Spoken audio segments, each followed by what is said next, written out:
যারা electric scooty চালান তাদের কাছে একটাই রিকোয়েস্ট, বৃষ্টিতে গাড়ি চালান কোনো অসুবিধা নেই, কিন্তু জমা জলে গাড়িটাকে চালাবেন না, তাতে মোটরের ক্ষতি হয়, ব্যাটারির ক্ষতি হয়। আমাদের কাছে একটা লিথিয়াম ব্যাটারি এসেছিলো, যেটি হাঁটু জলের উপর জমা জল ছিল, তার মধ্যে গাড়ি চালানোর ফলে ব্যাটারির মধ্যে জল ঢুকে যায়। তো ব্যাটারির কন্ডিশন এতে খুবই খারাপ হয়ে যায়, ভিতরে শর্ট সার্কিট হয়ে যায়। তো আপনারা দেখতে পাচ্ছেন, দেখুন চারিদিকে জল জল ভর্তি হয়ে গেছে। তো বিএমএসও অর্ডার, চারিদিকেও জল। তো এখানে যে দেখছেন সবগুলো সেল নষ্ট হয়ে গেছে, নিচের দিকে সব শর্ট সার্কিট হয়ে।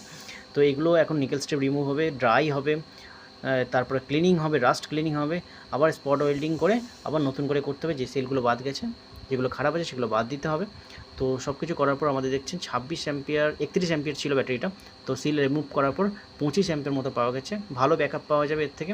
তো আপনাদের সাথে যদি এরকম কিছু হয়ে থাকে, আপনারা প্রথমেই ব্যাটারিটাকে যতটা পারেন জল রিমুভ করবেন, তারপরে নিয়ারেস্ট কোনো সার্ভিস সেন্টারে যাবেন। তো আপনারা দেখছেন 60 ভোল্টের ব্যাটারি ফুল চার্জ হয়েছে, 67 ভোল্ট এখন আউটপুট দিচ্ছে, ভালো মাইলেজ পাওয়া যাবে।